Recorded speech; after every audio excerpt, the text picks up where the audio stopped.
Okay, let's unpack this. We've received some really thought-provoking material for this deep dive. It's excerpts from a book coming out soon called Invisible Injury by Terence J Hughes. Right. And it starts with this kind of paradox, doesn't it? How can athletes be training, harder, smarter, more resources than ever? Mhm. And yet we're seeing these incredibly high injury rates, especially the non-contact ones. Yeah, the ones where someone just plants their foot and collapses. Zach, it feels completely backwards. It absolutely does. And, well, the whole premise of this book, really, Mm. is that maybe the reason for that paradox is we've just been looking at movement, training, injury, Mm-hmm. all wrong, fundamentally wrong. Huh. Like our traditional ways are missing something big, something Right. visible. Missing crucial dimensions, Yeah. invisible dimensions even. Okay. So our mission here, for you listening, is to take this material, these ideas, and really pull out the key insights. We want to dig into this concept of a silent crisis in movement, what this invisible injury actually is, why the usual methods might be, falling short, Yeah. and then introduce this new approach the book proposes, this system called Sambia. And it's important to say it's positioned less as just another training program Right. and more like a whole paradigm shift, a new way of seeing things, a new lens. A revolutionary lens is how they frame it. And what's really compelling, I think, is that this isn't just for, elite pros. Mm. These ideas touch on health, performance, preventing injury, recovery Mm-hmm. for pretty much everyone. Kids, older adults, weekend warriors. Right across the board. Yeah. Which makes this super important stuff. Okay, so let's jump right in. This silent crisis the book identifies. What is that exactly? Well, it's described as this really widespread global, call it a movement intelligence gap. The gap. Yeah. And a big piece of it is what they call the 514 development gap. This is that key age window, where kids get thrown into really high demand sports stuff. Like intense drills, complex skills. Exactly. But they often miss the foundational movement prep, the stuff that builds a really robust, adaptable body before you specialize. Okay. It's like building a skyscraper on shaky ground. That's a good way to put it. Yeah. And the stats the book pulls together, they're pretty alarming. They show the real cost of this gap. Okay, hit me with some numbers. Well, get this. 68% of knee injuries in young people, non-contact, just movement failure. 68%. Wow. And youth ACL injuries, specifically in that 15 to 25 age group, is described as an epidemic. They're up 148% in the last decade alone. Whoa, nearly 150% increase in kids tearing their ACLs, just moving, landing wrong. Yeah. It really points to this internal breakdown, and female athletes, they're hit particularly hard, 4 to 6 times higher ACL tear rates than males. 4 to 6 times, that's huge. And traditional prevention programs aren't really working for them. Well, the book cites effectiveness around only 31% for women with traditional programs, which often just focus on strength. But here's a key insight from FIFA research mentioned. 68% of non-contact injuries in female players stem not just from strength issues, but from problems with rhythm and timing. Rhythm and timing, not just muscle power. That's a different angle. It really is. And this crisis, it sort of ripples out. It affects the teachers, too. 62% of physical educators, according to the book, feel like they aren't really trained well enough to assess movement quality. So the people teaching aren't confident they can spot the underlying issues. Right. And then you layer on cultural factors. Baseline movement literacy varies by up to 43% between regions, apparently. So standardized approaches, you just don't cut it systemically. Okay, so we've got kids potentially missing foundational movement, teachers maybe unequipped to assess it properly, leading to this injury spike. Which brings us right to the core idea, the invisible injury. Yeah, and this is where it gets really fascinating, I think. The book argues the invisible injury isn't just the torn ligament you see on an MRI. Right, not just the tissue damage. No. It's the lasting imprint. The subtle, maybe neurobiological and psychological changes that happen after the injury. The stuff standard physio often doesn't fully get to. So the body heals physically, but the nervous system, it kind of remembers the trauma, creates a ghost. Exactly. That's a great way to put it. There's this thing called proprioceptive disruption. Basically, your brain's internal map of your body, where it is in space, gets messed up. And that can last for 2 to 4 years after the tissue's technically healed. 2 to 4 years. Yeah. And the nervous system, trying to be helpful, trying to protect you, it creates these subconscious no-go zones, movements or positions it learned were dangerous, even if they aren't anymore. And so the body finds workarounds, detours. Precisely. That's the compensatory rewiring. It happens automatically, subconsciously. Research cited shows muscle activation patterns can be up to 74% different compared to before the injury. 74% different without the person even realizing it? Often, yeah. And that's the ghost injury, this lingering suboptimal movement pattern. It's a huge predictor of getting injured again. Re-injury rates are alarmingly high, sometimes up to 87%. EMG studies can actually see this stuff, muscles firing differently, avoiding certain patterns subconsciously. So you might look fine, feel okay in simple tests, but your nervous system is still moving like it's anticipating danger, setting you up for failure. And then there's the psychological side. 76% of athletes say they feel hesitant, fearful, even after getting the all clear medically. Kinesiophobia, fear of movement. Right. And it's not irrational. It's partly a response to the body feeling different, unreliable because of those neurological shifts. Plus, stress itself messes with coordination and timing up to 31% worse. Which is huge in sports. Massive. And it slows down reaction time, decision speed by like 180 to 250 milliseconds. Athletes come back physically patched up, but neurologically, psychologically, they're often unprepared for the chaos of the real world or game. Okay, and that helps explain this training paradox you mentioned, that injuries often happen in training. Exactly. Over 60% of non-contact injuries happen during training, not games. And in non-contact sports, it's closer to 81%. 81%. That really makes you question things. It forces you to ask, Yeah. is some of our standard training, which is meant to build resilience, actually making people more fragile in unpredictable situations? And the book points to failures in those traditional approaches, right? Yeah, things like training in super controlled artificial environments that don't look anything like the real game. Right, very predictable. A fragmented approach training muscles in isolation, not patterns. And this idea of false specificity. False specificity. Yeah, like doing drills that look sport-specific on the surface, but they miss the deeper integrated layers, the timing, the perception, the adaptation. It's like practicing museum poses for a street fight. Yeah, something like that. Not quite the right prep. Okay, so if the old ways are missing stuff, maybe even making things worse, what are these missing dimensions the book highlights? What are we overlooking? Well, beyond just pure strength, it really emphasizes things like the rhythm gap. Rhythm, like dancing. Well, yes and no. We think rhythm is just for music, but it's fundamental to coordinating all movement efficiently, safely. The research cited shows athletes with better natural rhythm have significantly better change of direction skills, like 57% better. Wow. And rhythmic skill correlates with 51% fewer injuries. It's not just for dancers, it's for movers. Fascinating. Okay, what else? Another huge one is cross-lateral integration. Crossing the midline. Exactly. The body's ability to coordinate movements across the center line using those natural spiral and diagonal patterns. Think throwing, running, cutting. Things we do all the time. Constantly. And the data here is really striking. 76% of athletes with non-contact injuries show underlying problems with these cross-lateral patterns. It's a basic building block of integrated resilience that often gets ignored in standard training. 76%. Okay, that's significant. And the third dimension. The cognitive behavioral dimension. Basically acknowledging that how we move isn't just mechanical. Our thoughts, feelings, perceptions, they massively impact movement. Mind-body connection. Absolutely.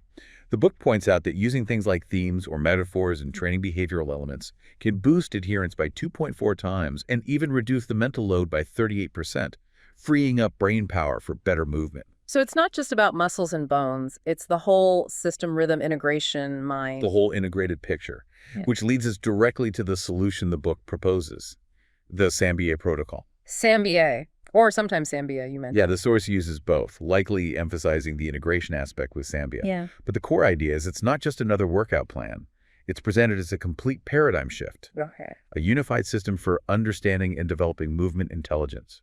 A gestalt, seeing the whole intelligent system. So changing the lens we look through, what does Sambia actually stand for? Specificity, action learning, movement and rhythm, behavioral cognitive integration, and applied precision. Okay, quite a mouthful. And the engine behind it is this movement wheel. That's the operational heart. Yeah.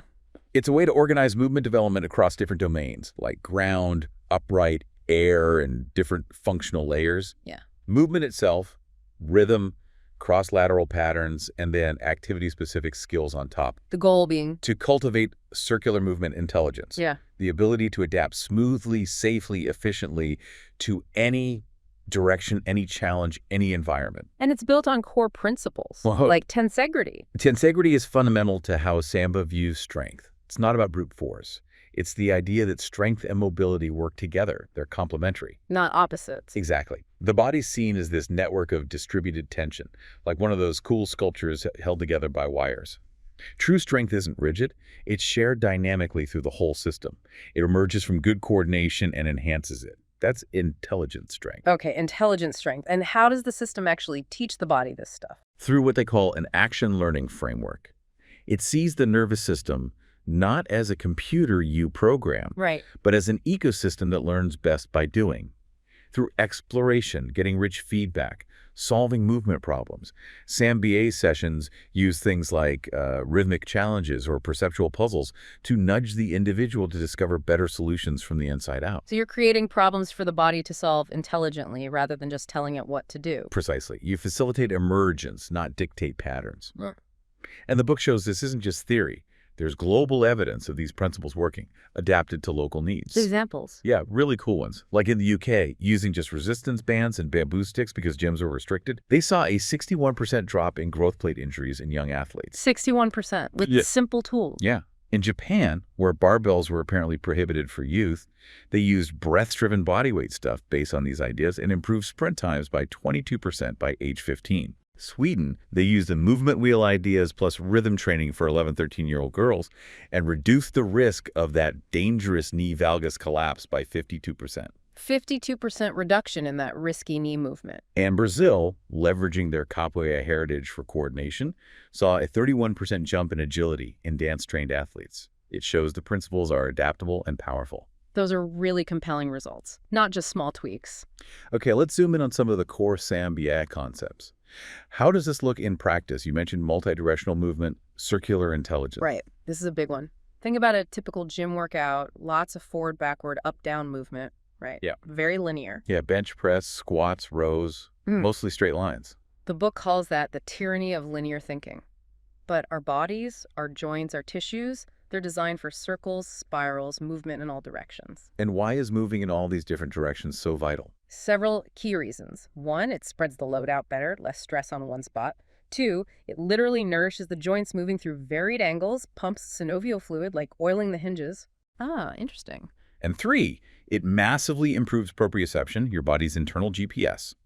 It helps calibrate where you are in space during complex, fast movements. And this is the neuromuscular renaissance idea, waking up muscles. Exactly. It activates those crucial stabilizers, like around the hips, glute medius, and the deep core rotators that often get neglected in linear training.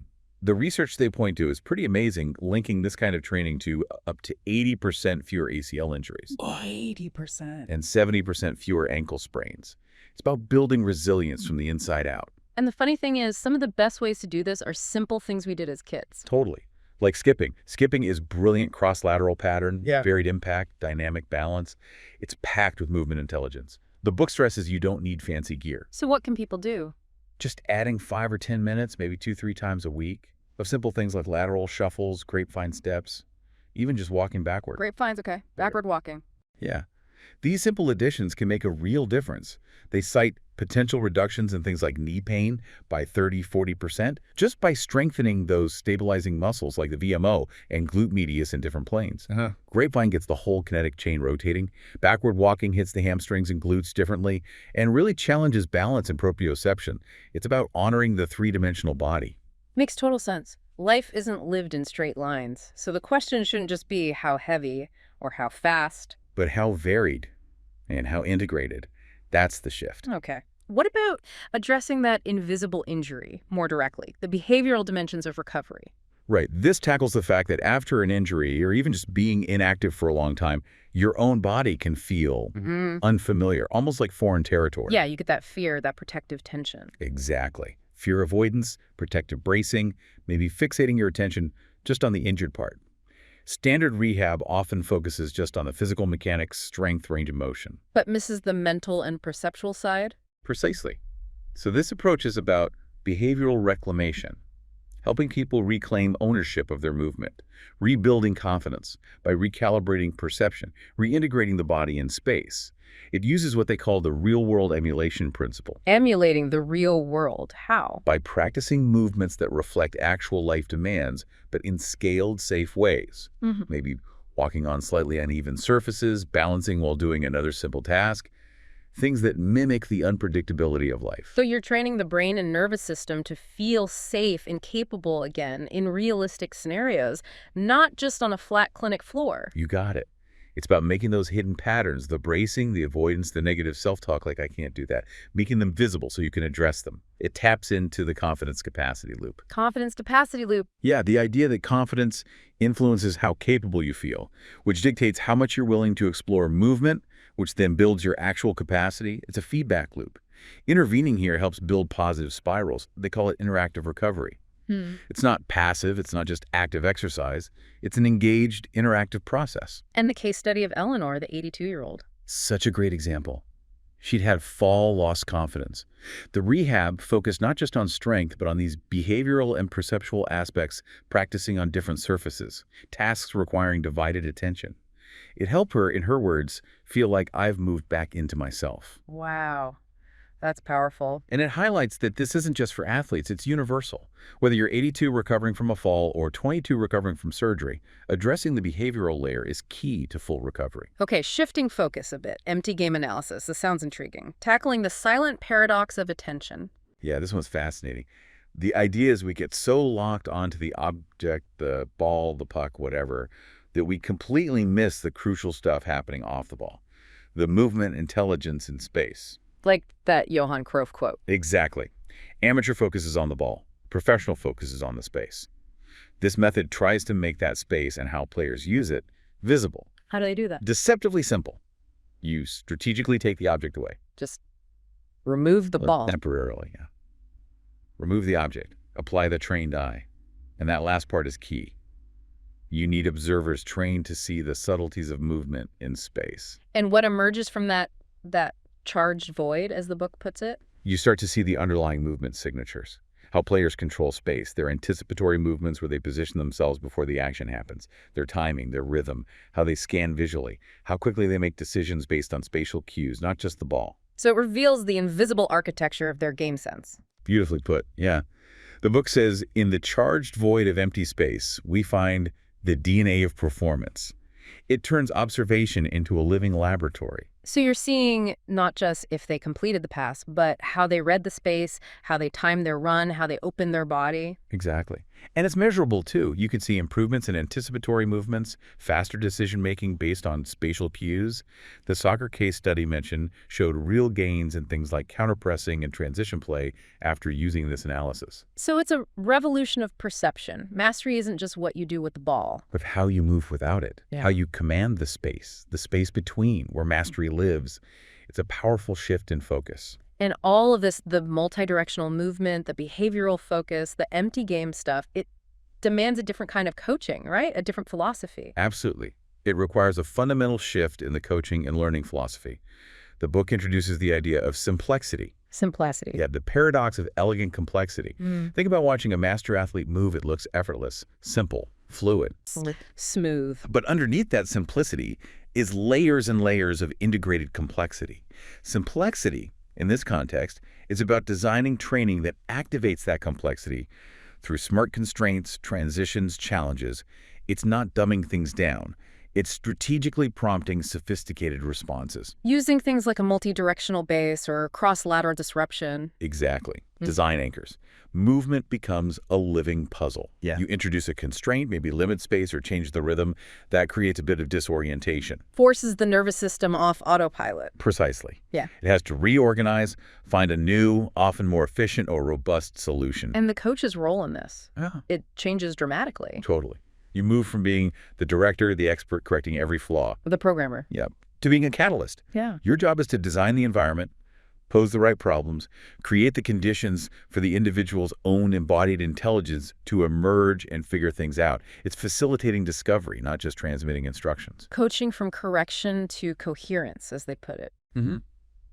Asking different questions. Not just what did they do wrong, but What are they organizing around? Ooh, what seems to be missing in their movement vocabulary? And crucially, what is ready to emerge here? You use tools like constraint design. You observe through that interrelationship lens, how does mindset affect movement? How does rhythm affect recovery? Guiding the process, not dictating the outcome. And this feeds into the Sambio rebuild protocol for recovery, too. Yeah, absolutely. It sees recovery not just as repairing tissue and getting stronger. But as full spectrum recalibration. Yes, addressing the invisible injury head on. Because when you get hurt, you don't just damage tissue. You often develop compensatory habits, lose that intuitive timing, that cross-lateral fluency. You develop avoidance patterns. It's like losing part of your movement sentence. Exactly. The protocol works to avoid reinforcing those protective patterns. It's about reconnection, not just linear progression. The coach helps guide the person back towards movement, wholeness, watching their rhythm, designing tasks to gently challenge the avoidance, facilitating that behavioral reclaiming we talked about. Rebuilding isn't progression, it's reconnection. Reconnection, I like that. And finally, the book uses this beautiful metaphor, the I and the it dialogue. Ah, yeah, the parable of the tree that teaches everything. It's a really profound way to think about learning and mastery. So I is the analytical mind. Right. I is the part that knows about things, the intellectual understanding, the part that seeks the external expert, the guru Derek figure in the story, who can tell you all about the tree, but maybe hasn't climbed this specific one in this specific storm. Okay. It is the intuitive embodied intelligence, the direct knowing that comes from doing, from experience. Your body's innate wisdom, how it feels the branches finds the holds. That distinction between knowing about and just knowing. Exactly. And that Guru Derek moment is so real, isn't it? That urge to look outside for the answer, for the perfect instructions, even when the situation is unique and requires our own internal compass.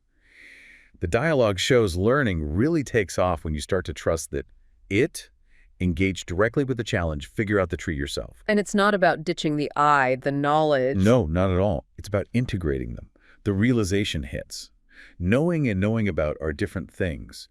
Then comes the shift from relying on external validation, no apps, no gurus, just us, to finding trust in the process. I think I trust whatever happens. Leading to that simple breakthrough, now you're learning. Beautiful, isn't it? Oh. And it's a universal pattern. Integrating that external knowledge with our internal intelligence applies to learning movement, navigating relationships, facing any complex challenge in life. And it loops back perfectly to the whole Samba philosophy of emergence. Precisely. Intelligence isn't just programmed in, it's discovered through structured exploration. Recovery becomes a form of growth.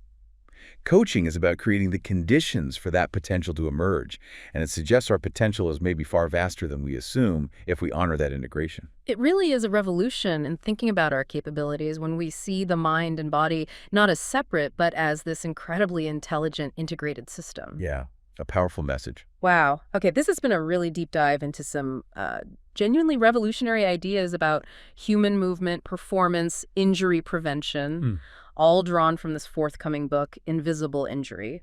And the core argument, I think, comes through pretty clearly. Yeah. Our traditional ways often miss the mark. Yeah. They overlook critical pieces like rhythm, cross-lateral integration, the behavioral side, spatial awareness away from the object. Right, these invisible dimensions. Yeah. And that preventing injuries and enhancing performance aren't really separate things. They both emerge from the same place. Right. Integrated, intelligent movement. Insembia, as presented here, isn't just technique X or Y. It's a whole new lens, a way of seeing and developing human movement that could apply, well, everywhere. From kids learning to move, to elite athletes, to rehab, to just staying healthy and capable throughout life. Absolutely. This dive into the material definitely offers a potentially powerful shift in how you, listening, might think about your own movement, your training, maybe your own recovery journey. And maybe drawing from that really resonant I and the it dialogue. It's worth considering, right? That true understanding, true mastery often comes not just from knowing about things, from following the manual, but from knowing through direct experience, from trusting your body's intelligence as you actually engage with the challenge. So maybe ask yourself, where in your life or your movement are you relying only on the external expert, the guru Derek? And where might there be an opportunity to trust your own it, your own internal knowing, and just climb the tree? The invitation, as the book suggests, is always there.